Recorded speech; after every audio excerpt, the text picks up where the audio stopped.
C'est merveilleux de savoir que Jésus est à l'œuvre. Il ne fait pas exception de personne. Il nous cherche car il a son plan pour nos vies. C'est lui seul qui peut nous changer. C'est lui seul qui peut nous convaincre. C'est lui seul qui peut faire quelque chose de bon en nous. Hein? Et il est au milieu de nous. On vit dans ce temps de la grâce où le Seigneur est à l'œuvre. Laissons-le faire. Hein? Laissons-le continuer son œuvre en nous. On est là, dans sa famille, la famille de Dieu. Hein? Et il y a tellement de choses que le Seigneur voudrait emmener au milieu de nous en tant qu'une Église. Je crois que le Seigneur veut nous unir. On peut ressentir que le Seigneur veut nous unir, veut construire dans une unité de l'esprit, dans une relation spirituelle. C'est important que quand nous sommes sauvés, qu'on ressente ce que Dieu veut faire de nous, quel est notre rôle dans l'Église, quelle est la part que Dieu a pour nous et de quelle manière le Seigneur veut nous emmener à travailler ensemble. Chaque chrétien est appelé, chaque enfant de Dieu est appelé à travailler, à servir le Seigneur. Dieu ne nous sauve pas juste pour que nous nous asseyons, nous regardons, c'est bien, mais il y a quelque chose pour nous. Et tout ce que nous allons faire, Dieu a préparé une manière qu'on puisse le servir. Et une de ces façons qu'il veut qu'on travaille avec lui, c'est dans l'unité de l'esprit. C'est dans des relations spirituelles. Vous savez, beaucoup de chrétiens parlent d'unité, mais des fois on ne comprend pas réellement c'est quoi cette unité. Quelle est cette unité que le Seigneur veut emmener dans l'Église, entre frères et sœurs, pour le servir ensemble? Nous sommes la famille de Dieu.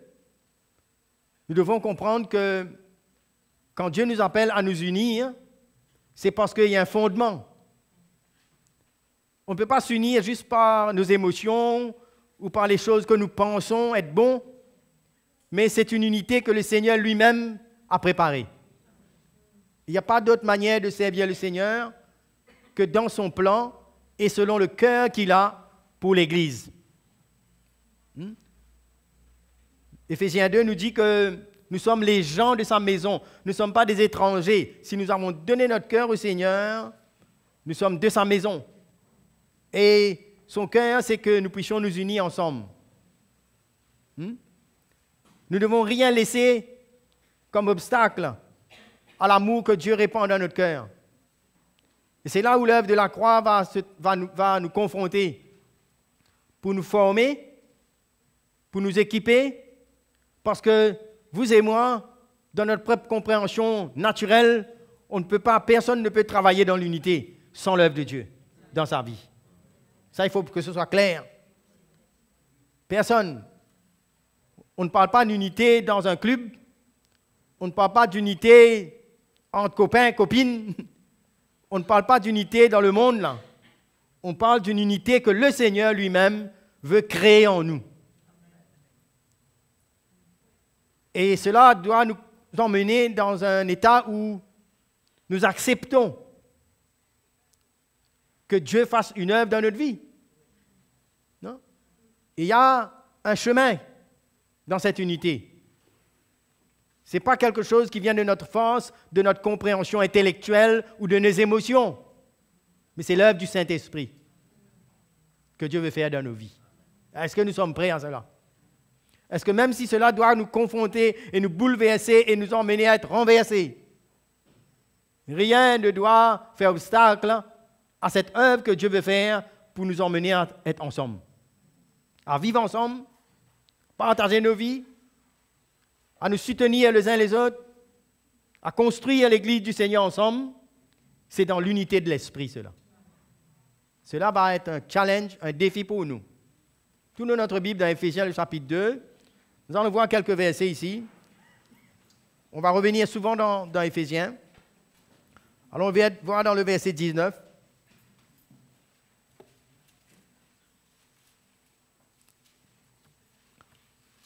Dieu nous a choisis et il nous appelle la famille de Dieu.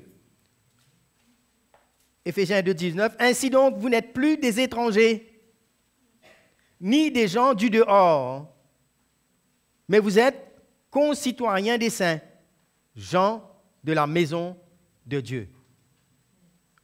Premièrement, en tant qu'un enfant de Dieu, il est important que nous permettons au Saint-Esprit de nous montrer, de nous révéler nous-mêmes qui nous sommes. En tant qu'une église, des hommes et des femmes qui ont reçu Jésus dans leur cœur, qu'est-ce que Dieu a fait de nous? Il nous dit que nous ne sommes pas des étrangers, mais nous sommes gens de la maison de Dieu. Donc, il y a un changement d'appartenance. Il y a une vie, il y a une relation que le Seigneur nous appelle à établir en tant que la famille de Dieu. On n'est pas un enfant de Dieu juste pour vivre notre vie dans un coin, mais Dieu nous appelle à changer de camp. Quand nous étions étrangers, nous étions remplis de notre égoïsme, remplis de notre orgueil, remplis de toutes sortes de méchanceté. Nous étions loin et nous avions notre propre manière de voir comment nous allons vivre. Mais maintenant, nous sommes de la famille de Dieu. On n'est plus étrangers. Hein? On n'est plus étrangers. Quand nous sommes étrangers, on marche selon notre intelligence qui est obscurcie, selon la vanité de nos pensées. Hein? Nous sommes ignorants, endurcis. Voilà un peu les caractéristiques d'un étranger, de quelqu'un qui ne connaît pas Dieu, qui n'a pas la vie de Dieu. Mais quand nous sommes venus au Seigneur, nous devons ressentir et accepter que Dieu nous a donné une nouvelle identité. Les choses anciennes sont passées, toutes choses sont devenues nouvelles. Maintenant, nous avons une appartenance. Nous sommes de la famille de Dieu. Dieu nous a donné son esprit, il nous a donné sa vie, il nous a justifiés. Nous appartenons à la maison de Dieu. Nous sommes sa maison. Et il y a une vie que Dieu nous appelle à vivre ensemble. Au point de renier nous-mêmes, de renoncer à nous-mêmes, de ne plus préserver notre vie, d'enlever tout ce qui fait obstacle, afin que nous puissions conserver l'unité de l'esprit, le lien de la paix au milieu de nous. Cela nous demande de prendre notre croix pour ça. Si on aime Jésus, on va se régner soi-même pour garder cette unité de l'esprit. Cela va nous ajuster, va nous faire comprendre qu'est-ce que Dieu a fait de nous et ce que Dieu est en train de faire dans la vie de chacun de nous. Notre égoïsme, toutes ces choses vont à la croix, crucifiées. C'est absolument important que ces choses meurent en nous, qu'on prenne le chemin ensemble et comprendre qu'il n'y a rien de bon en nous-mêmes, dans notre propre intelligence, dans nos propres pensées, nos propres manières de voir, mais qu'il y a une nouvelle vie. Nous sommes créés en Jésus-Christ pour de bonnes œuvres que lui-même a préparées d'avance. Je dis bien que Dieu nous dit bien que nous avons été créés en Jésus-Christ pour des bonnes œuvres que lui-même a préparées. Parce que nous préparons. Mais ce que l'Esprit de Dieu va faire de par cette œuvre de la croix en nous, qui va nous mettre ensemble pour accomplir les œuvres que lui-même il a préparées. D'avance. Et cela se passe sur un fondement. Tenez avec moi là dans Éphésiens, toujours l'Éphésiens. Voilà, Éphésiens 2, le chapitre 2, le verset 10 nous dit « Car nous sommes son ouvrage, ayant été créés en Jésus-Christ pour de bonnes œuvres que Dieu a préparées d'avance pour que nous les pratiquions. » OK? Maintenant, regardez maintenant dans le verset 20, suite de ce que nous avons lu dans le verset 19. Après nous parler que nous sommes les gens de sa maison, il nous dit « Vous avez été édifiés », c'est-à-dire construits. C'est une maison qui est construite sur le fondement des apôtres et des prophètes, Jésus-Christ lui-même étant la pierre angulaire. En lui, tout l'édifice, c'est-à-dire le bâtiment, la maison, bien coordonnée, s'élève pour être un temple saint dans le Seigneur. En lui, vous êtes aussi édifiés pour une habitation de Dieu, pour être une habitation de Dieu en esprit, la maison de Dieu. En lui, en Jésus, sur un fondement. C'est lui qui a donné l'onction apostolique, n'est-ce pas? L'onction prophétique, sur ce fondement-là, sur cette révélation que Dieu a donnée à ses onctions, c'est sur cela que nous allons construire notre vie et que nous allons nous unir et tout va se passer par là. Notre service pour Dieu, dans cette relation-là. Ce n'est pas chacun pour soi, Dieu pour tous. Il y a un fondement, il y a une relation et il y a une unité. Sur ce fondement que Dieu a déposé, c'est là que nous pouvons avoir une même pensée, même esprit, quand on est sur le même fondement. Il y a eu une circoncision de cœur. On a compris comment la maison de Dieu fonctionne, comment Dieu construit sa maison. On n'est plus des étrangers. On a assez avec nos propres idées, notre propre manière de voir, notre égoïsme, notre orgueil, la rébellion, toutes ces choses maintenant sont crucifiées. Et tous les jours, sur le chemin de la croix, on est appelé à crucifier ces choses. Parce que ces choses de la chair, ce sont ça qui vont mettre obstacle à l'unité que Dieu veut faire au milieu de nous. C'est ça l'obstacle, la chair, les œuvres de la chair, notre vieil homme. Si nous voulons servir le Seigneur, Dieu va nous traiter. Il va traiter cette chair. On a besoin de comprendre que pour marcher dans l'unité, pour pouvoir nous soutenir et nous aimer, vivre la vie de l'esprit ensemble, construire ensemble, on a besoin d'une œuvre de Dieu en nous. Parce que cette chair va faire obstacle. Non? C'est impossible de mettre deux personnes travailler ensemble si la chair est vivante. Il y a une mort qui a besoin de se faire. Non? Il y a une identification à Christ. Et quand nous lisons ça, Éphésiens, depuis le chapitre 3, 1er jusqu'au chapitre 3, il nous parle de notre appel, de notre héritage, de ce qu'on est en Christ. Mais à partir du chapitre 4 au chapitre 6, il va nous parler maintenant de notre marche, de la manière que nous allons nous conduire dans la maison de Dieu. Qu'est-ce qui doit être investi en nous? Qu'est-ce qu'on doit laisser Dieu faire en nous? Et c'est là le défi pour nous. Lorsque nous voulons marcher selon le plan de Dieu, dans son corps, qui est l'Église. Et le chapitre 4, verset 1er, il nous dit « Je vous exhorte donc, moi, le prisonnier dans le Seigneur, à marcher d'une manière digne de la vocation, de l'appel qui vous a été adressé. » C'est à qui cela? À chaque enfant de Dieu. Non? On a un appel pour servir le Seigneur, pour marcher avec lui. Et comment ça se fait? Il y a une œuvre dans nos vies.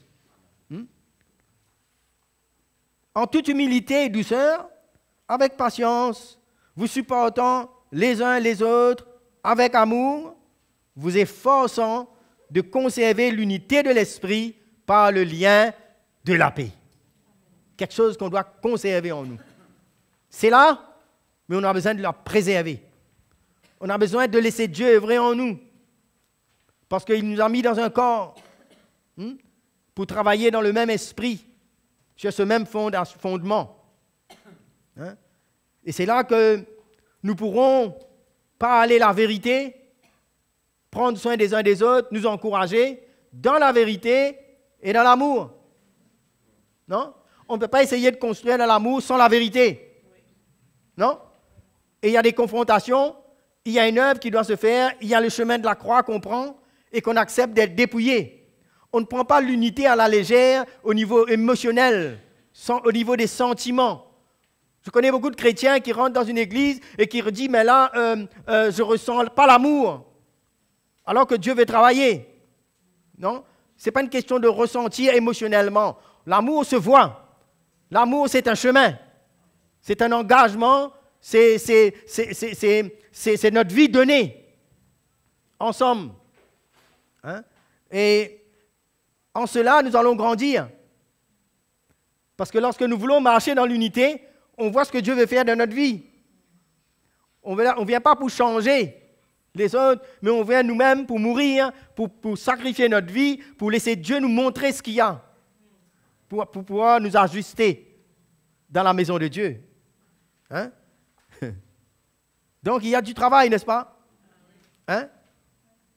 Le verset 15 ici nous dit, allons lire, je vais reprendre un peu en ordre là, on va essayer de suivre un peu, dans l'esprit dans lequel Dieu veut nous construire. Vous allez remarquer que dans le verset 7, il nous dit, mais à chacun de nous, la grâce a été donnée selon la mesure du don de Christ. C'est pourquoi il est dit, étant monté dans les hauteurs, il a emmené les captifs, il a fait des dons aux hommes. Vous voyez comment Dieu commence à travailler? Il travaille en ordre. L'unité ne vient pas comme ça. Il y a un fondement qui a été posé, il y a une manière de construire et il y a un cœur dedans. Alors il nous dit, il a fait des dons aux hommes. Or, que signifie il est monté? Sinon qu'il est descendu, qu'il est aussi descendu dans les régions inférieures de la terre. Celui qui est descendu, c'est le même qui est monté au-dessus de tous les cieux afin de remplir toutes choses. Et après cela, qu'est-ce qu'il fait? Il a donné les uns comme apôtres, les autres comme prophètes, les autres comme évangélistes, les autres comme pasteurs et docteurs, pour le perfectionnement des saints en vue de l'œuvre du ministère. C'est-à-dire nous perfectionner, nous façonner, travailler nos vies pour nous emmener à le servir. Non? Pour le servir. En vue de l'œuvre du ministère et de l'édification du corps de Christ, c'est-à-dire construire l'Église, construire notre vie. Ces ministères donc sont là, et il nous dit, et ainsi, jusqu'à ce que nous soyons tous parvenus à l'unité de la foi. Vous voyez le travail là? Il y a des ouvriers, il y a des onctions qui vont entendre de Dieu, qui vont investir dans nos vies et qui vont exposer des choses dans nos vies. L'Esprit de Dieu va utiliser ces onctions pour nous éclairer, parce que nous étions étrangers, maintenant, il y a une autre manière de voir. Et il va investir ces choses en nous. Nous allons être éclairés pour comprendre de quelle manière Dieu veut que nous soyons. Qu'est-ce que Dieu veut faire de nos vies. Il dit, jusqu'à ce que nous soyons tous parvenus à l'unité de la foi et de la connaissance du Fils de Dieu, à l'état d'homme fait, c'est-à-dire marche dans la maturité pour ressembler à Christ, à la mesure de la stature parfaite de Christ. Ainsi, quand ce travail est fait en nous, nous ne serons plus des enfants flottants, et emportés à tout vent de doctrine par la tromperie des hommes et par leur ruse dans les moyens de séduction. Donc de l'autre côté, il y a une construction, mais de l'autre côté, il y a une œuvre de l'ennemi de la chair. Les hommes qui ne sont pas éclairés. Nous devons faire attention sur quoi nous sommes fondés. Parce qu'il y a des choses, si nous ne le recevons pas de ce que Dieu envoie, ben, ça va paralyser notre foi. Nous allons être handicapés. Nous n'allons pas comprendre et nous n'allons pas être éclairés sur la manière que Dieu veut construire nos vies. On aura notre propre opinion. Non? Il nous dit, mais en professant la vérité dans l'amour, nous croîtrons, c'est-à-dire nous grandirons à tous égards en celui qui est le chef, Christ. Moi, voilà, je vois la manière que Dieu construit ma vie et construit l'Église. Il n'y a pas d'autre manière. Dieu a envoyé des dons, envoyé des hommes que lui-même a choisis dans son onction, les hommes qui travaillent leur vie et maintenant qui investissent dans notre vie et qui emmènent ce fondement afin que tous nous parvenions à l'unité de la foi. Dans une maison, quand il y a l'autorité spirituelle, quand il y a un fondement, on a le même esprit, on a le même langage, on a la même pensée et on construit la même maison ensemble. Et chacun trouve sa place. Non? C'est la manière que Dieu construit. Et là, il nous parle de perfectionnement des saints. Dieu veut nous parler, nous corriger, nous instruire, nous façonner. Nous sommes comme l'argile dans la main du potier. Et ce n'est pas nous qui décidons de quelle manière nous voulons être formés. Vous savez, il y a beaucoup de chrétiens qui ont une vision personnelle de leur vie chrétienne, de ce qu'ils veulent faire. Et ne savent même pas d'où sort cette inspiration de ce qu'on veut faire de sa vie. Mais là, il est clairement montré que c'est ce fondement, Dieu nous perfectionne. et il nous façonne. Il y a une œuvre de l'Esprit. Dans les livres de Romains, il nous parle que Dieu, il agit comme le potier dans la vie des hommes qui deviennent comme l'argile. Et l'argile ne peut pas dire au potier, forme-moi d'une manière. Non, je ne veux pas prendre cette forme. Mais l'argile est fait pour être malléable dans la main du potier. C'est l'attitude que nous devons avoir dans notre cœur pour que Dieu nous mette à la place qu'il faut et qu'il nous emmène, qu'il nous prépare afin que nous puissions arriver à répondre à son appel et à faire les œuvres que lui-même a préparées d'avance. Comment nous allons savoir ça? Ces œuvres que Dieu a préparées d'avance, nous allons le savoir de par comment nous sommes sur le fondement. C'est ça qui va emmener l'assurance, c'est ça qui va emmener cette lumière dans notre cœur, parce que ce ne sera pas une œuvre que nous ferons et par nous-mêmes, mais ce sera une œuvre qui a un fondement, qui a une racine, qui a une relation. Et qui portera du fruit. Hein? Et qui glorifiera le Seigneur.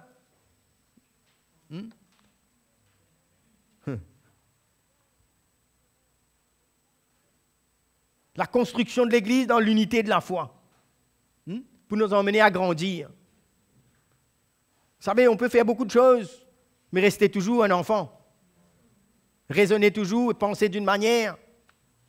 Mais quand Dieu construit, selon la manière que son autorité emmène les choses, il nous dit, nous sommes édifiés, nous sommes construits. Il y a une construction quand Dieu met sa main. Quand le potier met sa main, à travers les instruments et à travers l'œuvre de son esprit en nous, nous sommes formés. Nous devenons des vases d'honneur dans la maison de Dieu. Hein? Il y a certaines qui sont des usages vils, mais Dieu veut nous construire pour que nous devenions des vases d'honneur. Mais si nous essayons de construire, de faire les choses à notre manière, il n'y a pas grand-chose qui va sortir là. Non?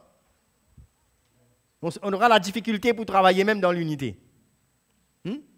On ne comprendra pas qu'on a besoin de se renier soi-même pour que Dieu fasse de nous ce que bon lui semble. Hein? Qu'il puisse nous façonner, nous emmener. Et nous continuons ici dans Éphésiens, le chapitre 4. Il nous parle toujours de cette marche.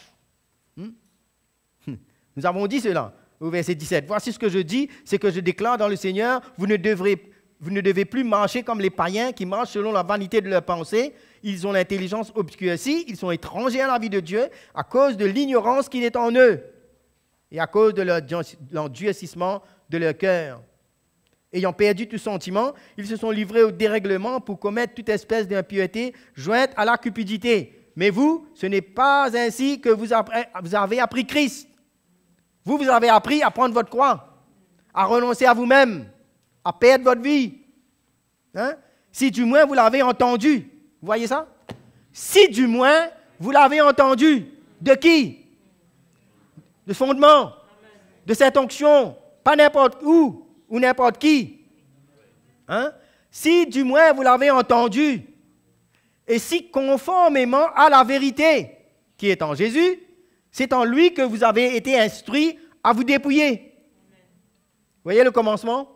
Pour travailler dans l'unité, pour répondre à ce que Dieu veut faire, il y a un chemin. Dépouillement, perdre sa vie, ne pas garder encore notre ambition, notre vision, notre orgueil, notre égoïsme. Toutes ces choses sont balayées par l'œuvre de l'Esprit, par la croix. Hein? Et donc, par rapport à votre vie passée, cette vie passée-là, hein, s'il n'y a pas la croix, là, ça colle avec nous, ça. Toutes sortes d'attitudes qui remontent quand on dépose notre croix. Par rapport à votre vie passée, du vieil homme qui se corrompt par les convoitises trompeuses, à être renouvelé dans l'esprit de votre intelligence et à revêtir l'homme nouveau, créé selon Dieu dans une justice et une sainteté que produit la vérité.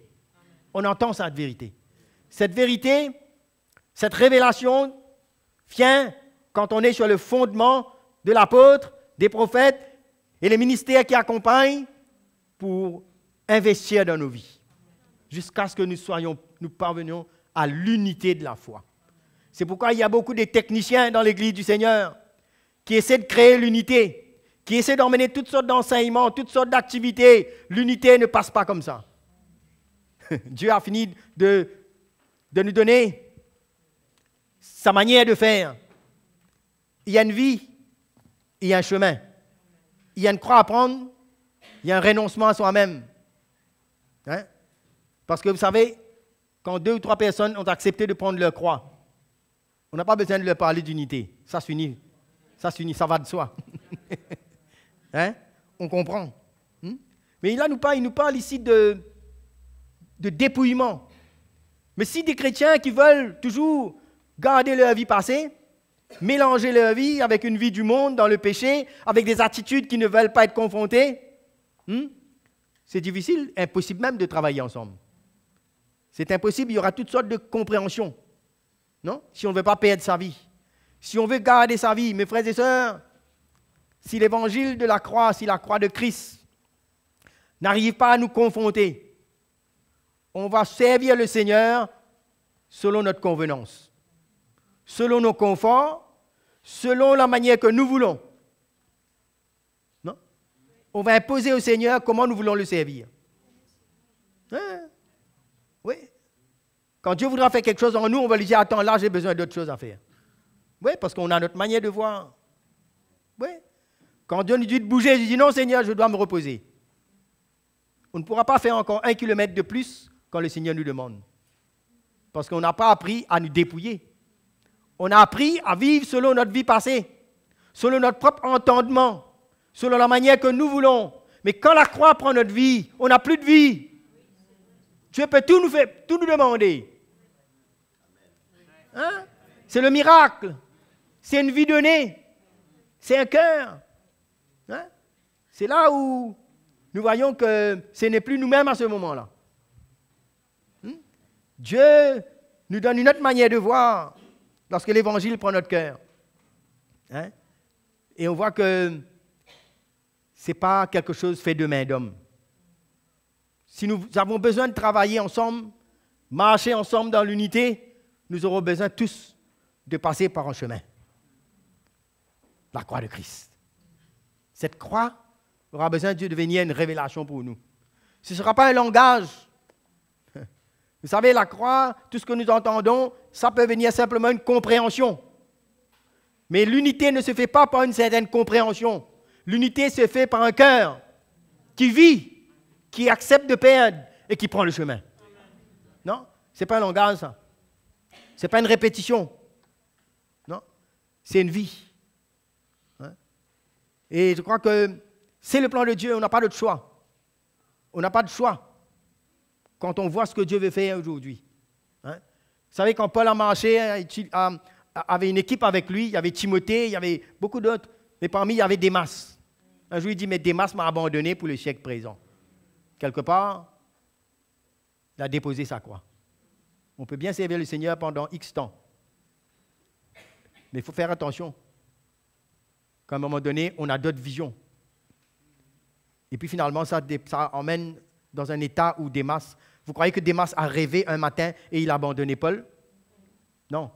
Ce n'est pas comme ça. C'est que quelque part, il a essayé de déposer sa croix. Il a eu ses propres pensées. Il a eu ses propres visions. Il s'est écarté du fondement. Et puis un beau matin, jour après jour, la parole de Dieu, la conviction de l'Esprit a été étouffée. Il y a une résistance concernant la manière que Dieu lui parle. Il y a eu des raisonnements. Il y a eu des laissés-aller. Jusqu'à finalement, son cœur a trouvé la force pour prendre ses propres voies. Il s'est écarté du chemin de la croix. Et il a abandonné. Il a oublié toute la conviction, tout le zèle, toute la manière qu'il devait servir avec Paul. Ces choses se sont arrivées. C'est pourquoi l'Évangile nous met en garde et nous défie. N'est-ce pas? Pour qu'on reste sur le chemin. Parce qu'il n'y a pas d'unité quand la croix est mise de côté. On peut être ensemble, on peut entendre les mêmes messages, on peut essayer de faire beaucoup de choses ensemble.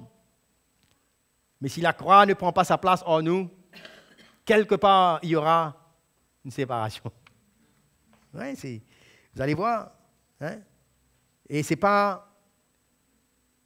On ne crée pas, on ne fabrique pas l'unité dans les émotions. On ne force pas l'unité. Ça vient quand on prend le chemin. Ça ne vient pas automatiquement. Mais Dieu a un plan.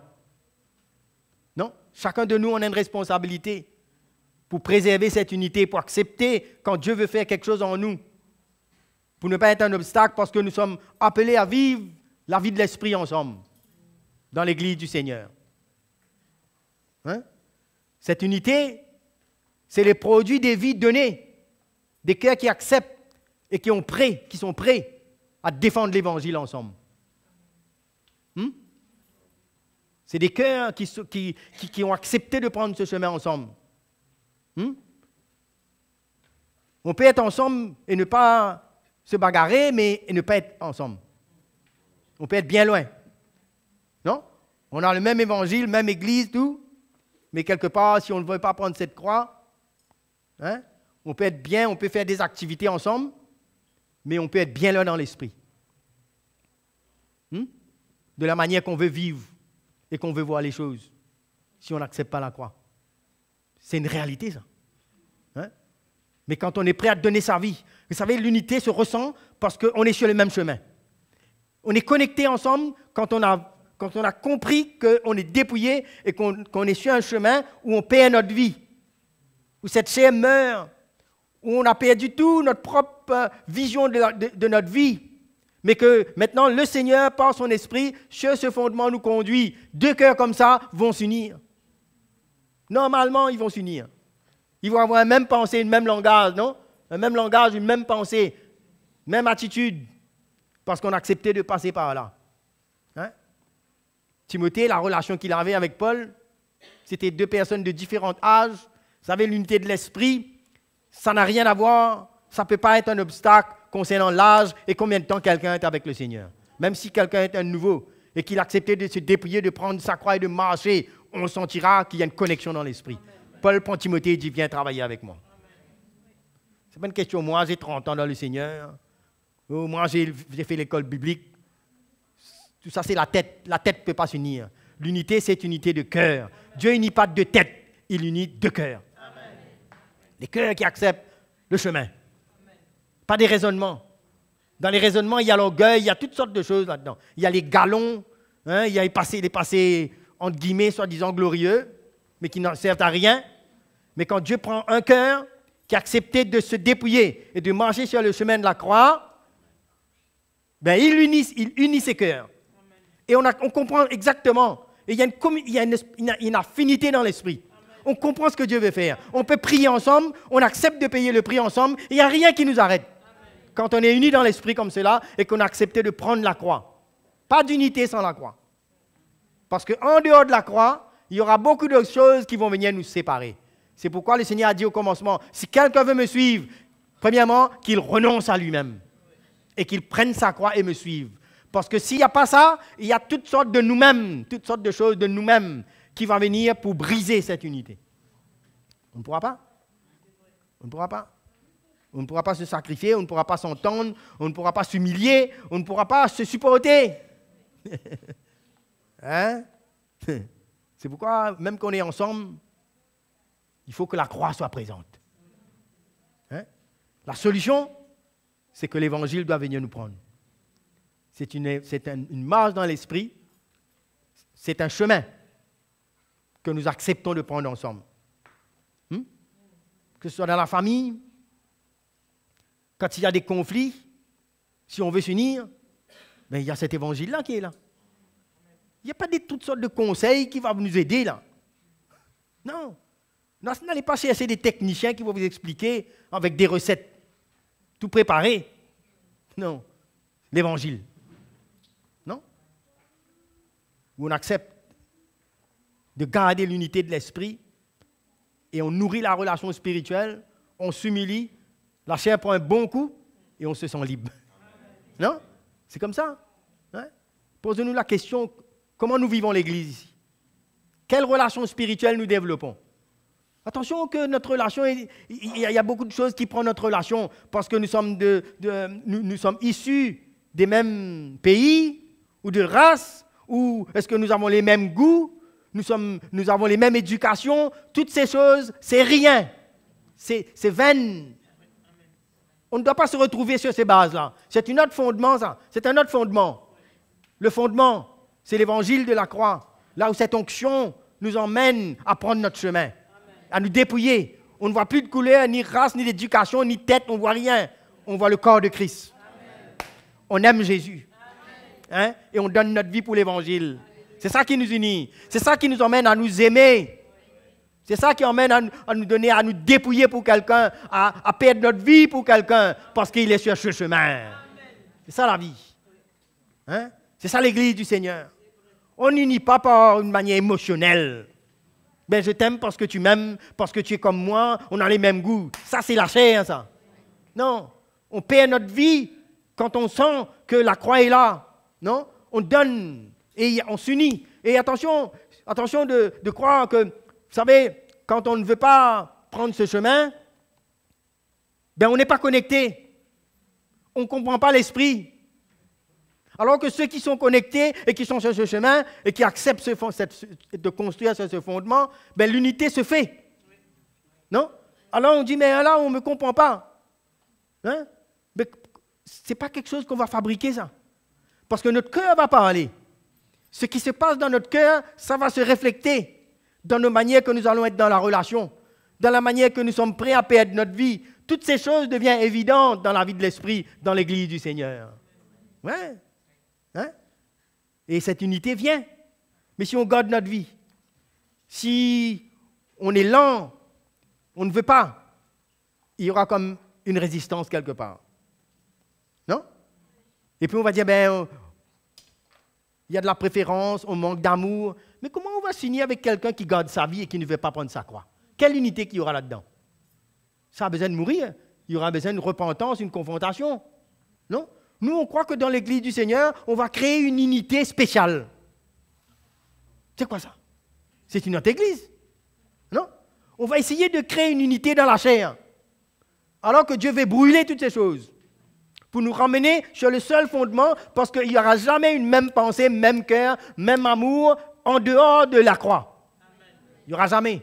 Ce sera un autre évangile, fabriqué dans les sentiments. Et si vous rentrez dans ce train, vous allez tomber, vous casser le nez quelque part, parce que l'émotion n'emmène pas les fruits de l'esprit. Vous allez voir. D'ailleurs, un jour, le Seigneur va révéler tout ça, hein? Sur lesquels on est en train de construire, sur quel fondement? Dans les émotions? Ah, vraiment, moi, je vois comme ça. Vous voyez, frère, moi, j'ai ma manière de voir. Ta manière de voir doit mourir. C'est la manière de Dieu qui a besoin de grandir. Oui. C'est pourquoi il faut accepter de s'humilier et de dire que je n'ai pas compris. J'ai vu d'une autre manière. Mais que Dieu fasse une œuvre en moi pour que je vois comme voient mes frères et sœurs qui prennent la croix. C'est aussi simple que ça. Ouais. C'est aussi simple que ça. Hein? C'est une œuvre que Dieu veut faire en nous, hein, pour nous emmener dans une relation spirituelle. Vous savez, quand on marche comme cela, on peut avoir des faiblesses, on peut avoir nos erreurs, mais quand quelqu'un est prêt à prendre la croix, on peut tout supporter, on peut tout pardonner, on va aimer et on va construire. Amen. Contrairement à quelqu'un qui ne veut pas prendre sa croix, qui va essayer même de vivre une vie chrétienne. C'est impossible. Oui, c'est pourquoi on peut comprendre. Vous savez, Jésus, quand il a vu Pierre, hein, et qu'il a compris ce que Pierre voulait, malgré qu'à un moment donné, Pierre est tombé, mais quand il a regardé Pierre, il a vu en lui un apôtre. Il a vu en lui quelqu'un qui allait livrer sa vie. Il ne s'est pas arrêté sur les bêtises de Pierre, hein, mais il a vu plus loin que Pierre allait prendre sa croix. Et ça, il peut continuer avec. Vous savez, même dans vos erreurs, vos bêtises, Dieu voit plus loin. Alors que Judas, il n'y avait rien à faire plus tard. Non. Quand on est prêt, et que même si on a encore des luttes, des faiblesses, mais que quelque part, on cherche de l'aide, on veut changer, on veut prendre cette croix, le Seigneur va faire quelque chose. Il va intervenir. Hein? Parce que nous sommes en train de marcher sur le chemin. Dieu n'a aucun problème pour quelqu'un qui est rempli de faiblesses, rempli de fautes, qui fait des bêtises, mais qui dans son cœur, il veut prendre ce chemin. Hein? Il a un désir, il fait le pas. Hein? Ben, Dieu va le fortifier. Dieu va pouvoir le relever. Alors que quelqu'un d'autre, qui peut-être a beaucoup d'apparence, beaucoup de paroles, on peut faire beaucoup de choses à l'extérieur, mais que notre vie est bien dans notre main. Il n'y aura pas d'unité. On ne pourra jamais être connecté dans l'esprit. Et on ne va pas comprendre, on ne va pas entendre la voix même de l'esprit pour savoir ce que Dieu veut faire dans notre vie et dans la vie des autres encore plus, encore moins. Hein? C'est important de savoir qu'est-ce que nous vivons dans la famille de Dieu. Où est notre vie? Est-ce qu'elle est bien dans notre main ou est-ce qu'on veut la donner au Seigneur? Est-ce qu'on a encore l'intention de construire notre propre vie à notre manière? Est-ce qu'on a peur de livrer notre vie?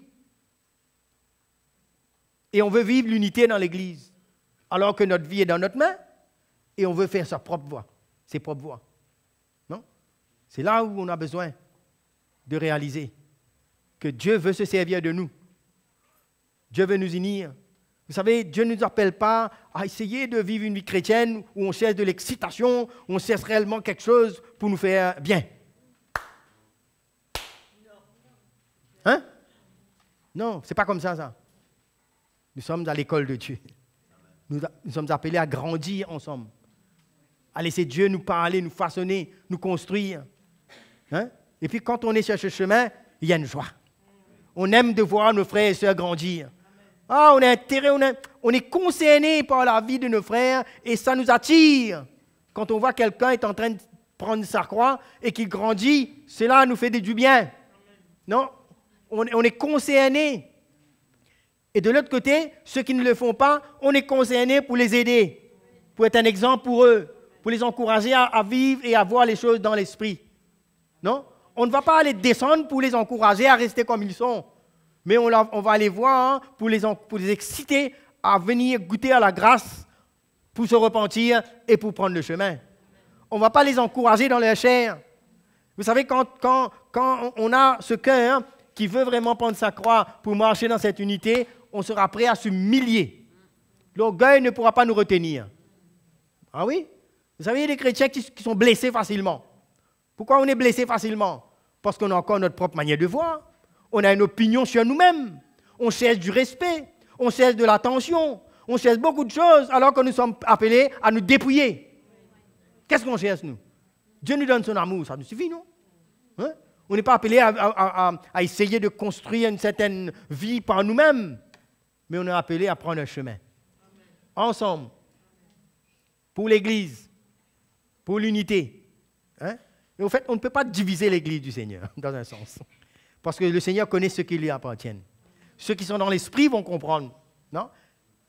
Le Seigneur veut nous unir. Il veut nous emmener à grandir. Hein? Et on ne veut pas avoir une attitude où on ne laisse pas Dieu agir. Hein? Où on retarde ce que Dieu veut faire dans nos vies. Hein? Dieu veut nous emmener dans une attitude où son amour, où l'œuvre qu'il fait en nous, enlève toute hypocrisie. Non? Parce qu'on est dépouillé maintenant. On est vrai. Oui ou non? Notre amour est vrai quand on dit on aime, on aime. Parce qu'on comprend ce que ça nous coûte d'être dépouillé et de prendre cette croix. On comprend. Non? Et dans ce chemin, si quelqu'un tombe, on a un cœur pour lui. Parce qu'on sait qu'il est sur ce chemin. On n'a aucun problème. C'est pourquoi dans Corinthiens 13, il nous parle de l'amour, n'est-ce pas? Qui ne soupçonne pas le mal, qui croit à tout, qui accepte tout, qui pardonne tout, parce que c'est un chemin sur lequel on marche. Non? Ça, c'est pas, ici, il n'est pas question de la chair ici. Non. Il n'accepte pas que quelqu'un qui garde sa vie et marche dans la chair. Non, il se réjouit dans la vérité. Ah, l'amour de Dieu va nous emmener à dire la vérité. Non? Il ne faut pas croire ces gens qui disent amour, Dieu est amour, donc on ne fait rien, on cache les péchés, on ne cause rien, on laisse tout comme ça même, on ne fait rien. Mais non, l'amour de Dieu, lorsque nous sommes sur ce chemin, nous emmène à dire la vérité avec un cœur. Et on peut souffrir avec ceux qui souffrent. On peut être patient, non? On peut être patient avec quelqu'un qui est sur le chemin de la croix. S'il tombe 7 fois, il va se relever. Mais ce n'est pas quelqu'un qui a gardé sa vie et qui vit comme il veut et puis cherche l'amour. Non, c'est la vérité.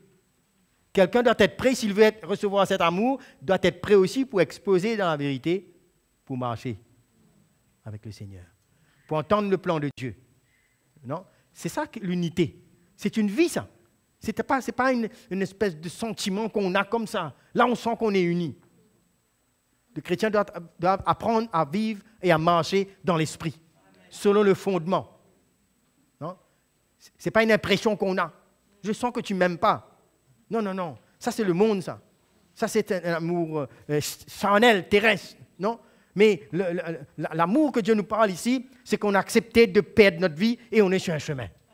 On est pour l'Église du Seigneur, on est pour l'Évangile. Non? Et on s'aime de la manière qu'on veut nous aider, nous soutenir pour marcher sur ce chemin. C'est ça l'amour qui nous emmène, qui nous incite à venir, à faire sortir quelqu'un du ténèbre, faire sortir quelqu'un de sa chair, et jusqu'à même haïssant la tunique souillée par la chair, Pierre nous dit. Cet amour qui nous emmène à arracher quelqu'un de son péché pour l'emmener à prendre le chemin. N'est-ce pas? Et c'est là que nous avons besoin d'être ouverts. Quand Dieu nous parle, même qu'il y a un avertissement. Vous savez, quand on comprend l'unité de l'esprit, je pense pouvoir aborder cela bientôt, de comprendre de la manière que chaque membre du corps de Christ fonctionne pour nous emmener à l'unité de l'esprit. L'Église, ce n'est pas simplement on vient et on écoute un message et on part. Il y a une vie. Il y a un cœur qui est concerné, où on parle dans la vie des uns et des autres, où on est conduit avec le cœur de Dieu pour nous encourager à prendre ce chemin. C'est une vie. Hein? C'est une vie, c'est avec les membres de plusieurs fonctions dans un corps. Non? La tête ne peut pas dire, les yeux ne peuvent pas dire à la main, je n'ai pas besoin de toi. Non? L'oreille ne peut pas dire à son pied, je n'ai pas besoin de toi. Mais tous ces membres-là sont sur un même fondement. Et on se soutient pour grandir dans l'unité de l'esprit. On a différentes fonctions. Ce serait bon d'être éclairé un peu sur cela. Comment sur le ministère apostolique, toutes ces motivations, tous ces dons qu'on a, fonctionnent ensemble et on s'apprécie et on s'aime. Parce qu'on a un but.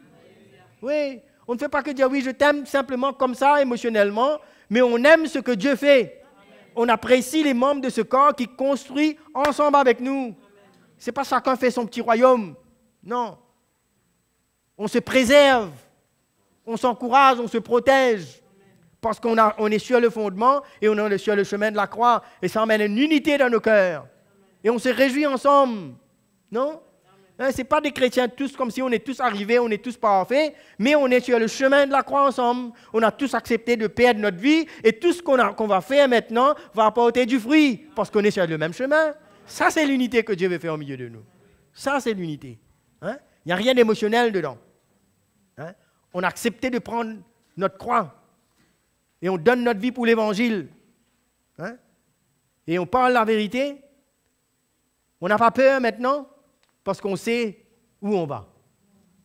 Non? On sait où on va. Vous savez, quand il n'y a pas le fondement, ben, il y a de la méfiance. Il n'y a pas la confiance.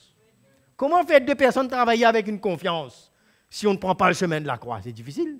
C'est impossible. Difficile, ce n'est pas le mot. Impossible de faire ça. On a confiance parce qu'on a pris le chemin de la croix. Sur ce chemin-là, on peut se pardonner. Non? On peut supporter parce qu'on n'a pas d'autre vision. On est sur le fondement, on a le même cœur, on peut tout rectifier, tout pardonner. Hein? On a fini avec toutes nos erreurs et on continue sur le chemin. Parce qu'on est sur le chemin de la croix. Parce qu'on est sur un fondement, on n'a pas peur. Non? Mais quand il n'y a pas ça, on ne sait même pas dans quelle direction on part. On n'a même pas de vision pour notre vie. On a peur. Non? Comment vous croyez que Dieu va emmener une unité au milieu de nous? L'unité au milieu de nous n'est pas une recette quelque part. Ça ne se trouve pas dans un livre qu'on lit. C'est un cœur livré qui s'ajoute à d'autres cœurs qui sont livrés et qui s'aiment et qui se comprennent parce qu'on n'a plus d'épines avec nous. On est crucifiés. Et chaque jour, s'il y a quelque chose, on accepte. Hein? Et c'est là qu'on peut arriver à aimer et avoir la compassion pour ceux qui sont faibles. Hein? Paul dit, à un moment, il dit, mais même si je dois ne pas manger de la viande, si ça peut être une occasion de chute, ben je mange des légumes. Je me renie moi-même, parce que j'aime mon frère, je ne veux pas créer des difficultés pour sa foi. Amen. Vous comprenez? Il parle des légumes, mais plus que légumes qu'on a besoin, plus que la viande qu'on a besoin de renoncer, nous. Beaucoup de choses qu'on a besoin de renoncer dans nos attitudes, dans notre manière de voir, dans la manière qu'on nous met notre main dans l'église, dans la manière qu'on traite les choses de Dieu, toutes ces choses ont besoin d'être confrontées à la croix. Hein? Pour que Dieu puisse nous unir, on a besoin d'assez d'endurcir notre cœur. On a besoin de voir que Dieu nous dépouille.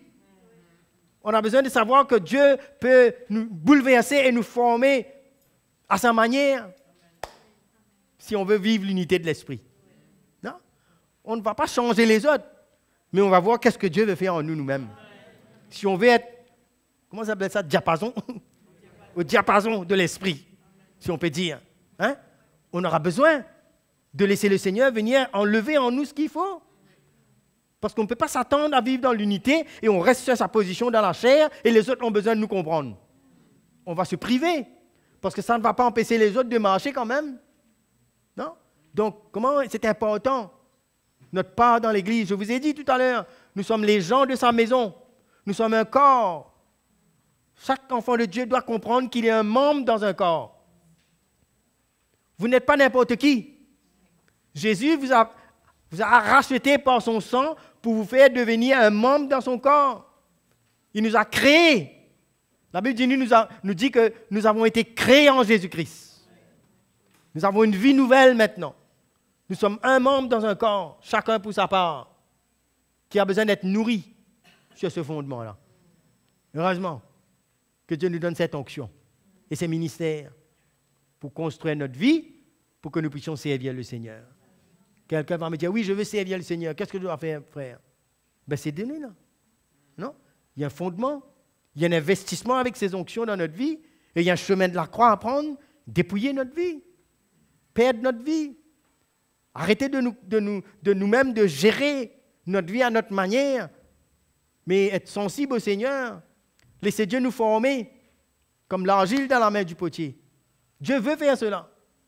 C'est là notre bonheur, quand Dieu nous façonne. Mais quand on résiste, Dieu se sert de cet exemple du potier et de l'argile pour nous montrer que vraiment il est à l'œuvre. Hein? Vraiment il est à l'œuvre dans notre vie. Et si vous voyez un potier travailler l'argile, ah ben, ce n'est pas en croisant les mains, ça. Hein? Il y va de bien, n'est-ce pas? Il n'y va pas de main morte, comme on dit. Hein? Il change et si ça ne va pas, il le casse et refait. Dieu peut nous casser et nous refaire. Non? Il ne va pas nous rejeter. Mais dans son amour, il a le pouvoir de nous briser pour nous redonner la forme que lui il veut. Ça, c'est l'œuvre de son esprit en nous. Est-ce que nous acceptons cela? Parce que nous ne pourrons pas nous changer nous-mêmes. Toutes nos visions vaines ne pourront rien faire pour nous. On aura besoin de passer dans les mains de Dieu. Et croyez-moi, les mains de Dieu sont solides. Ses mains sont capables de faire beaucoup de choses dans nos vies. Mais vous savez, il a besoin de notre cœur pour qu'il fasse cela. Parce que l'Esprit de Dieu, il va travailler avec des cœurs qui sont ouverts. C'est pourquoi Jésus dit, mais je frappe à la porte. Si quelqu'un s'ouvre, je rentrerai et je souperai avec lui et lui avec moi. Il y aura une relation. Moi, je viendrai et lui aussi, il viendra. On s'assiera, on va s'asseoir et on soupera ensemble. Et il y a une communion. C'est un don de sa vie. Le Seigneur frappe, mais il ne va pas rentrer. Aussi longtemps que nous-mêmes, on ne donne pas notre vie. Vous savez? Et quand on a cette relation, c'est là qu'on peut arriver à comprendre les autres. Non? On peut arriver à communier. C'est une vie dans l'esprit, c'est là. Hein? C'est pourquoi c'est un défi pour nous. Vous savez, l'Église, on ne peut pas simplement vivre l'Église avec des réunions comme ça. Ça a sa place. Mais on a besoin de décider qu'est-ce qu'on veut faire avec sa vie. Et on ne peut pas faire des activités pour garder quelqu'un dans l'Église. On ne peut pas entretenir quelqu'un. Il aura besoin de prendre sa croix. Il aura besoin de comprendre que l'Église, c'est une famille, c'est un corps, où s'il veut avoir part pleinement, ben, il aura à s'identifier sur ce fondement-là et perdre sa vie. C'est ça la vie avec le Seigneur. Hein? On peut avoir toutes sortes de situations, de circonstances et tout cela, mais notre cœur que Dieu veut chercher. Est-ce qu'on veut s'identifier à Jésus? C'est là l'œuvre du Saint-Esprit. C'est là que le ministère de l'Esprit, la parole de Dieu, Le travail de Dieu en nous veut nous faire comprendre. Vous savez, on peut être là dans l'église des années, des années, des années. Ce n'est pas les années qui vont nous changer. C'est quand nous laissons la croix faire son travail en nous. Non? Et si on reste des années, on résiste à ce que Dieu veut faire, on peut se décourager soi-même. On peut se poser beaucoup de questions et devenir incrédule. Et croire que le Seigneur ne nous aime pas et qu'il ne peut pas nous changer.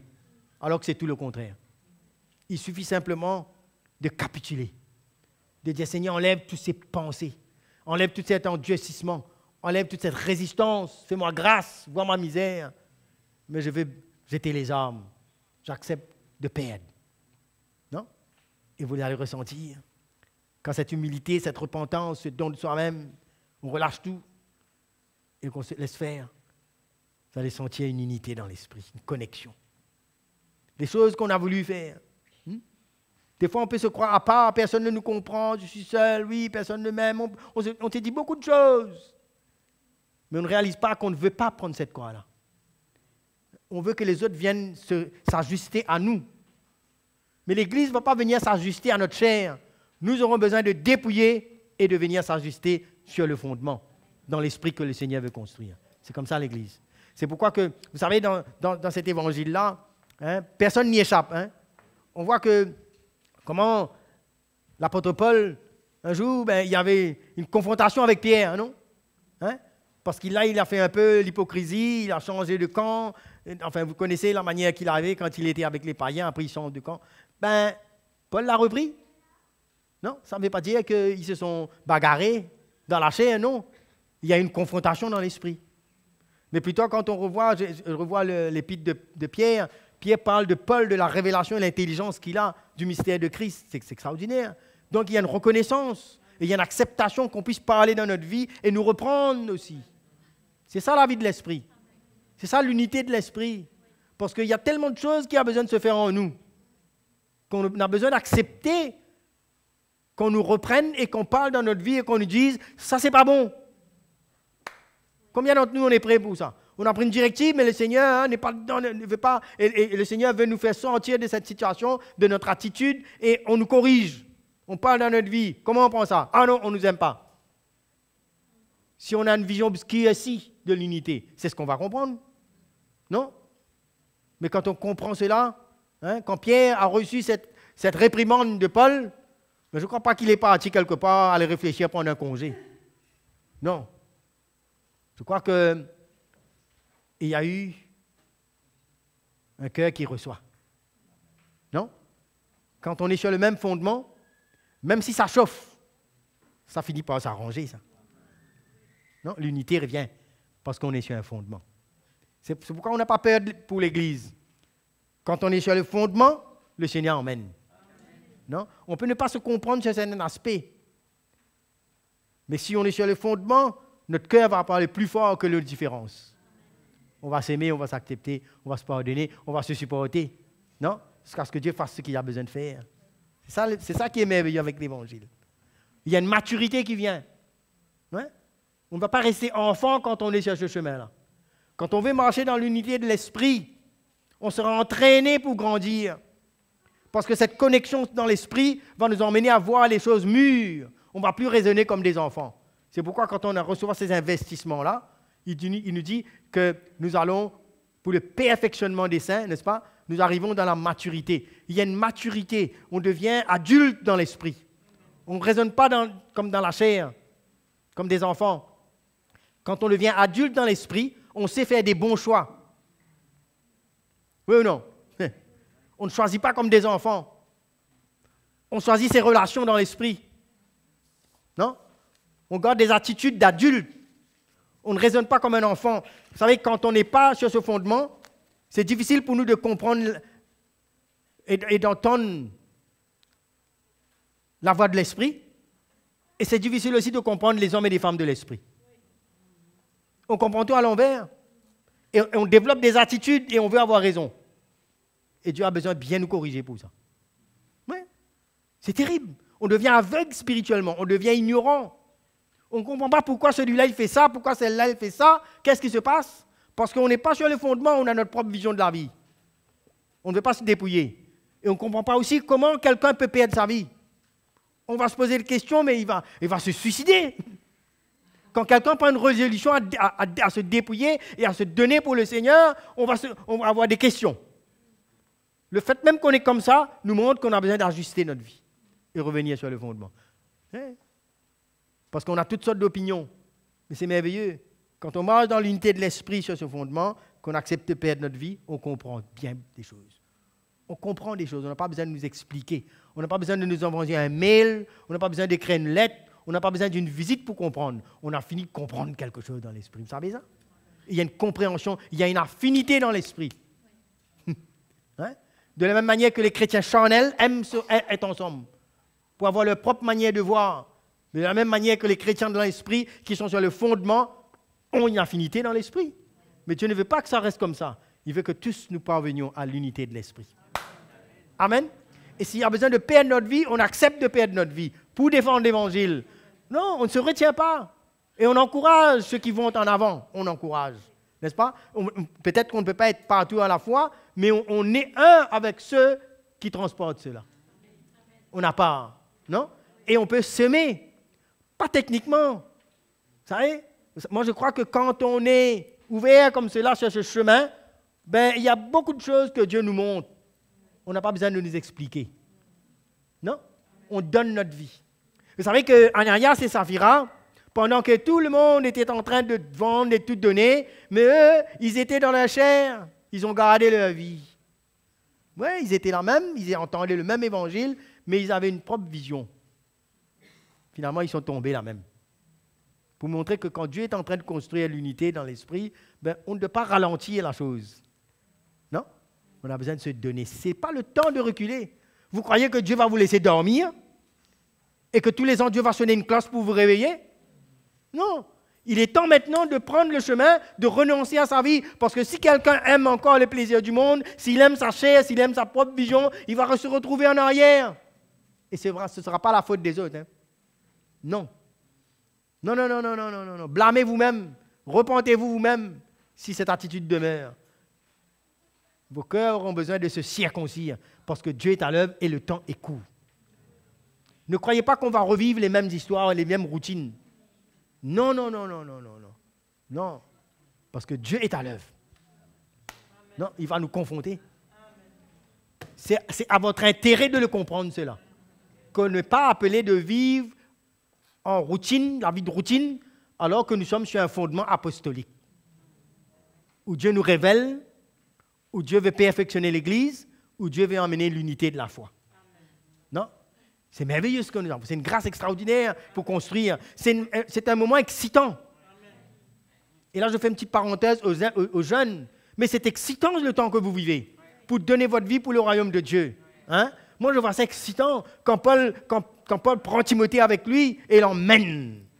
Gloire à Dieu, c'est une porte ouverte pour la vie de l'esprit, pour l'Église. Quelle récompense! Hein? Et quand on voit l'exhortation de Paul à Timothée, hein, qui lui dit « fuis les passions de la jeunesse », qui lui parle d'éviter les discussions folles avec ceux qui ont des discussions vaines, c'est-à-dire ceux qui raisonnent dans la chair, non? Mais plutôt d'être attiré vers les hommes qui ont la foi et qui invoquent le Seigneur d'un amour sincère pour édifier, pour construire. Voilà le chemin que Dieu nous donne. Voilà la vision. On doit avoir un appétit pour ces choses, pour construire notre vie, pour découvrir la richesse qu'il y a dans le royaume de Dieu, pendant qu'on est jeune comme ça. Je referme la parenthèse parce qu'on est tous concernés finalement. Non? Quelle grâce! Hein? Ah, moi, je ne peux pas comprendre. Et enfin, il faudra comprendre, mais quand même, hein? Des jeunes qui somnolent et qui quand même ne voient pas ces choses, alors que Dieu vous donne ça dans un plateau excitant pour briller dans le royaume sur le fondement apostolique. Vous avez une grande carrière devant vous dans le Seigneur pour briller pour Jésus. Qu'est-ce qu'on cherche de plus? Quand Dieu est avec nous, qui sera contre nous? Cherche d'abord le royaume de Dieu et sa justice. Toutes choses vous sont redonnées en plus. De vivre comme ça dans l'unité de l'esprit et de donner sa vie. C'est misérable de vivre une vie chrétienne à moitié qui ne glorifie pas Dieu. C'est misérable. Alors que Jésus a tout accompli.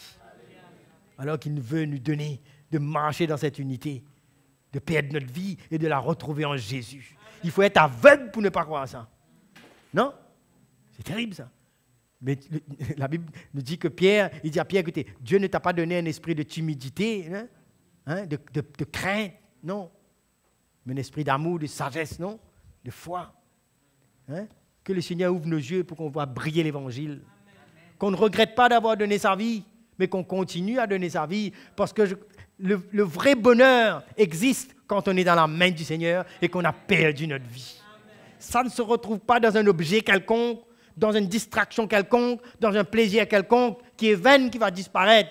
Le vrai bonheur, la vraie joie de vivre, l'épanouissement de notre être, c'est d'être dans la main de Dieu, c'est d'être sur ce fondement et de marcher dans l'unité de l'esprit et d'être utilisé par le Seigneur. Ça, c'est le bonheur. Ne laissez pas le père du mensonge vous mentir. Qu'est-ce que Jésus a besoin de faire encore pour nous montrer ça? Il a donné sa vie pour nous. Il veut nous ouvrir les yeux. Et que nous marchons dans cette carrière qui a été ouverte pour nous et qu'on soit dans la joie, dans la paix. Il y aura moins de dépressifs. Il y aura moins de toutes ces choses. Ah oui, vous savez, quand on marche avec Jésus, il enlève toutes nos pressions. Il fait un miracle dans notre vie. Vous savez, parce que les pressions qu'on a, c'est nous-mêmes qui nous sommes pressionnés sur toutes ces choses. C'est nous-mêmes par nos pensées, par nos orgueils, nos souffrances inutiles. Mais quand on prend tout ça et on met ça sur la croix, on renonce à notre vie. À ce moment-là, on renonce à notre dépression, tout. J'ai pas le mot français, là. Ah oui, on est dépressurisé. Moi, je vous dis, parce que le Seigneur, lui, sait prendre soin de notre âme. Il prend tous ces passés-là et il engloutit sur la croix. Il nous fait revivre en un être nouveau qui ne peut pas être pressurisé, mais qui respire la vie de Dieu. Parce qu'il n'a pas de passé, parce qu'il a un avenir glorieux, parce qu'il a une vision pour vivre. Vous pouvez vous mettre l'Esprit de Dieu sous pression, vous? Avec tous vos fardeaux, vous pouvez faire ça, vous? Mais il vous dit, voilà, l'Esprit de Dieu, il va nous enseigner toute la vérité. Il nous rend libres, il brise nos chaînes. Jésus dit, l'Esprit du Seigneur est sur moi pour rendre libres les captifs. Si vous êtes captif de votre dépression, de votre vie de passé, de votre condamnation, perdez votre vie, donnez-le au Seigneur, laissez le Seigneur prendre. C'est ça la vie. Et vous allez vivre. Vous allez vivre. Vous allez vivre dans la paix, dans la joie, vous aurez une vision pour votre vie. Vous n'aurez plus peur de l'avenir, parce que votre avenir sera dans la main du Seigneur. Alléluia. Je recommence une réunion là maintenant. Oui, c'est vrai, hein? Moi, je vous dis, de comprendre le plan de Dieu pour notre vie, de vivre cette maturité, de vivre pour le Seigneur, de rentrer dans cette unité avec des hommes et des femmes qui transportent ce cœur, vous serez toujours encouragés. Vous avez la communion fraternelle, on ne va pas mettre un genre, on appelle ça une manivelle, non, pour venir. Non, on viendra nous-mêmes parce que c'est la vie. On va coller avec les hommes et les femmes de l'esprit, on va se nourrir, on va avoir une délicatesse, un soin pour ne pas perdre ces choses-là. Non? L'église deviendra excitante. Ce ne sera pas 4 carrés de béton. Ce sera les relations dans l'esprit. Alléluia. Moi, je vous dis, moi je connais des maisons où les gens viennent et partent comme des fourmis parce qu'il y a la vie de l'esprit. Parce que les gens ressentent des cœurs. Parce que les gens ressentent qu'il y a un fondement.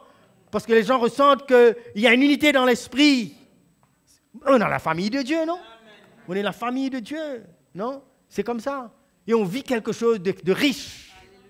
Parce qu'on ne vit pas pour nous-mêmes. Mais on s'unit au plan de Dieu. Et les frères et sœurs ont une valeur inestimable devant nos yeux. Amen. C'est comme ça qu'on peut même voyager, faire tout ce qu'on peut juste pour prendre soin d'une personne qu'on sait qui veut prendre le chemin de la croix. On est prêt à dépenser notre temps, notre énergie, notre argent, rien que pour ça, pour prendre soin de ça. Ça, c'est le cœur de Dieu, ça. C'est ça l'unité que les dieux veulent emmener. Il y en a même qui disent, oh, comment on peut m'aimer comme ça? Ne t'inquiète pas, ma sœur, c'est l'amour de Jésus pour toi. Je me permets de lui dire ça parce que je l'aime. C'est comme ça, c'est l'amour de Dieu pour nous. Quand on aime, quand on veut construire dans l'unité, ben, tout devient clair pour nous. Tout devient clair pour nous, il n'y a pas de mystère. On ne me force pas de servir le Seigneur. On ne me supplie pas de servir le Seigneur comme ça. C'est ma vie, j'aime, c'est ma nourriture, ça. Je vis pour ça, parce que j'ai été appelé pour ça. Ah, mais c'est ça. Oui. Il n'y a rien d'autre à faire. Hein? Marcher dans cette unité, marcher dans cet amour. Qui je vais aimer? Hein? Mais Dieu me donne des hommes et des femmes, n'est-ce pas? Hein? Ces enfants, des cœurs, non? Au milieu de nous, c'est cette atmosphère qui doit régner, ça. Amen. Où on s'aime, on s'accepte, on se pardonne, on se corrige, on se supporte. Tout est là-dedans. Amen. Non? On se comprend. Oui ou non? Vous savez, moi, je ne suis pas quelqu'un qui tout le temps est top dans l'esprit. Il y a des moments où je passe à côté, mais il y a quelqu'un qui va me soutenir, qui m'aime, me comprend, me pardonne, et je reviens. Et je marche, non? Chacun son tour, mais jusqu'à qu'il n'y aura plus de tour, à un moment donné, on continue. Amen? Amen. Allons nous mettre debout ce soir. On va remercier le Seigneur. Alléluia. Je crois qu'on a besoin de comprendre que Dieu veut nous unir parce que Dieu il veut faire un grand coup dans cette région, dans ce pays. Amen. Mais on va servir le Seigneur dans un même esprit, dans une même pensée, dans une même âme, en construisant nos vies sur ce fondement. Et qu'on ne perd pas de vue la croix de Christ et qu'on se laisse dépouiller. On accepte de perdre toute sa vision, toutes ses ambitions, toutes ses propres manières de voir, mais on laisse Jésus prendre la place. Amen. C'est la seule façon pour nous de nous en sortir et de servir le Seigneur ensemble. On ne va pas laisser la chair nous arrêter. On ne va pas laisser les choses vaines, nos vieilles histoires nous arrêter. On va accepter de mourir à toutes ces choses. On ne va pas se priver et priver les autres de marcher dans cette unité. On va régler nos vieilles histoires. On va accepter de perdre. Mais on ne va rien laisser qui fait obstacle à l'amour de Dieu, à l'unité de l'esprit. Que l'Église, que l'Évangile sortent gagnants, que nous perdions notre vie. Mais on ne veut pas retenir la main de Dieu. Chacun de nous, on accepte de perdre. Et le Seigneur voit ça. Mais pourvu que le Seigneur règne et que l'unité de l'Esprit nous emmène. Et quand nous sommes unis dans l'Esprit, l'Esprit de Dieu prend le dessus dans l'Église et il fait accélérer les choses. Que ce soit nous avons besoin d'évangéliser, de gagner les âmes, tout ce que nous voulons faire. Quand nous sommes sur ce fondement, quand nous avons accepté de perdre notre vie, Dieu assistera l'Église. Sa grâce sera là. Et on verra des multitudes. On verra comment ça va attirer dans l'esprit. Dans l'unité de l'esprit. Allons prier au Seigneur ce soir. On peut s'attraper les mains là? On peut faire. Hein? Alléluia. Merci Seigneur. Viens ici. Viens là. Seigneur, merci. Tu es bon Seigneur. Tu nous as choisis pour un but, pour vivre ensemble. En acceptant de perdre notre vie et en acceptant le miracle que tu fais dans nos vies. Tu as versé ton sang sur cette croix pour nous rendre libres, pour faire de nous une famille dans l'esprit, pour faire de nous un corps, pour faire de nous une habitation de Dieu en esprit. C'est ce que tu fais de nous, Seigneur. Nous te remercions. Révèle-toi à nous encore, Seigneur, pour que nous acceptions ce que tu veux faire dans notre vie et que nous soyons dépouillés de notre passé, de nos pensées obscurcies, mais que l'intelligence spirituelle nous montre ce que nous sommes en toi. Et tu unis nos cœurs, qu'on accepte de se dépouiller et marcher dans ce chemin de la croix et nous aimer et faire ta volonté. Nous te remercions, Seigneur. Révèle ces choses dans nos cœurs et que nous puissions les mettre en pratique. Que nous puissions, Seigneur, ressentir ta main dans nos vies. Que tu es concerné par chacune de nos vies. Et que tu nous as placés dans ce corps comme un membre qui a une fonction. Que nous puissions, Seigneur, te servir ensemble. Dans la soumission les uns aux autres. Dans une vraie liberté. Dans une vraie relation dans l'esprit. En acceptant d'être corrigé. En acceptant d'être façonné. Et d'être formé. Oui, Seigneur, forme-nous. Seigneur, tu nous pardonnes. Tu nous rends libres. Que ton nom soit glorifié, Seigneur. Mets encore ce zèle en nous. Mets cette détermination en nous. Et que cet amour que tu mets en nous, Seigneur, nous emmène à grandir, nous emmène à prendre le chemin et nous emmène à porter des fruits pour toi. Pour la gloire de ton nom. Merci, Seigneur. Remercions le Seigneur ensemble ce soir. Bénissez le Seigneur ce soir. Rendons grâce au Seigneur pour la grâce qu'il nous fait de vivre ensemble, de nous unir pour l'Évangile. Alléluia. Merci, Seigneur. À Jésus soit la gloire. Alléluia. Merci, Seigneur. Amen. Alléluia. Merci, Seigneur. Alléluia. Merci pour des cœurs ce soir. Alléluia.